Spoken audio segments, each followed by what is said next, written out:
nice initiative. Well, thank you, Kamal. I think your observations are very insightful and well thought out. And Peter Drucker was a pretty smart guy. Jeff, some views from you, please.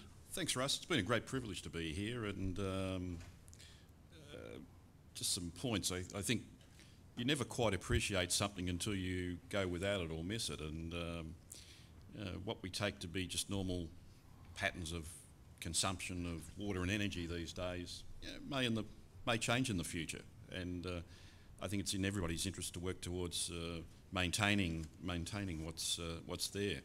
And when I say work together, I really mean it, that this has been quite a watershed, this activity to bring a whole lot of people together, and I think that has to continue. Hopefully this is the first of many such symposiums perhaps on an annual basis.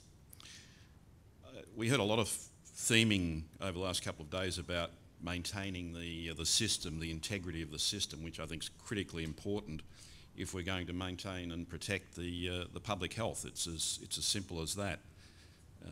I think one of the things I've tried to instill from our experiences in Australia is keep the concentration on looking at the system. Don't get teased by the individual solutions, which can take your eye off the ball. I think it's an enormous opportunity for profitability for the plumbing industry. We keep hearing all over the world about profits declining. It's getting harder and harder to make a dollar in the industry. Well, there's not too many industries in the world that have got such a great opportunity at their doorstep, and that's something that both manufacturers, resellers, and contractors can benefit by.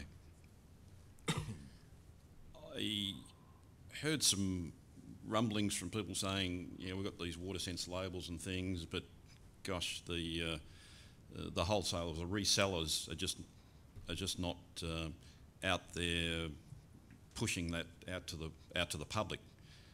I think the industry has to work closely together there and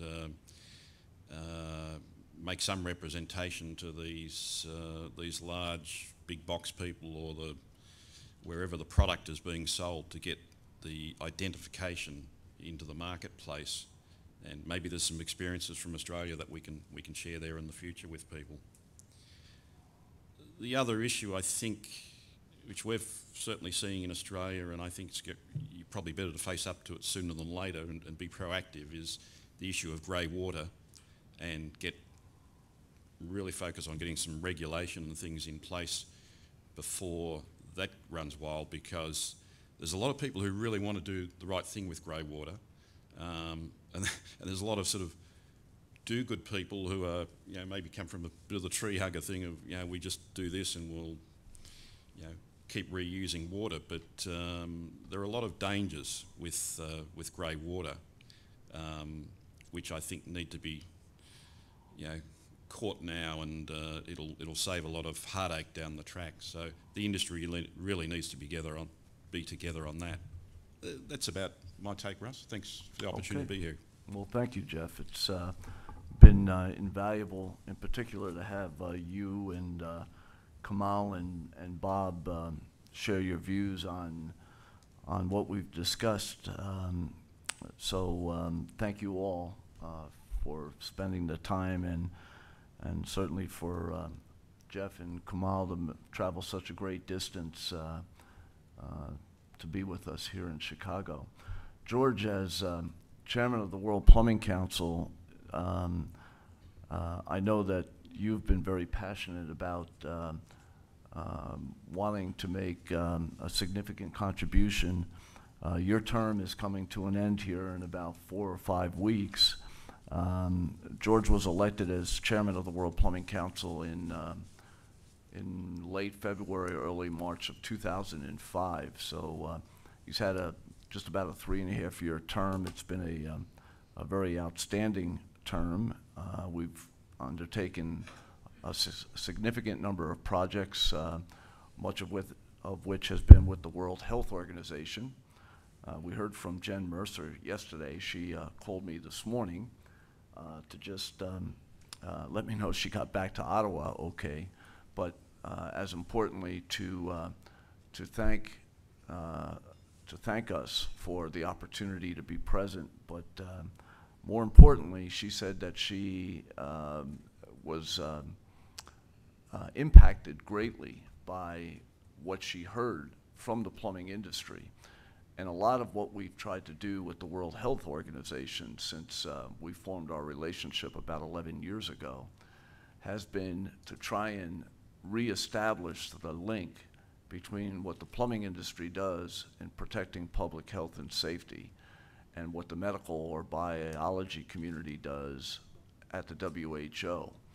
And more often than not, as we've worked over the past 11 years in producing health aspects of plumbing, and now the current secondment that's underway that Jen spoke to yesterday, we've come to find that the plumbing industry is an essential link and a very integral tool that the WHO now has at its access.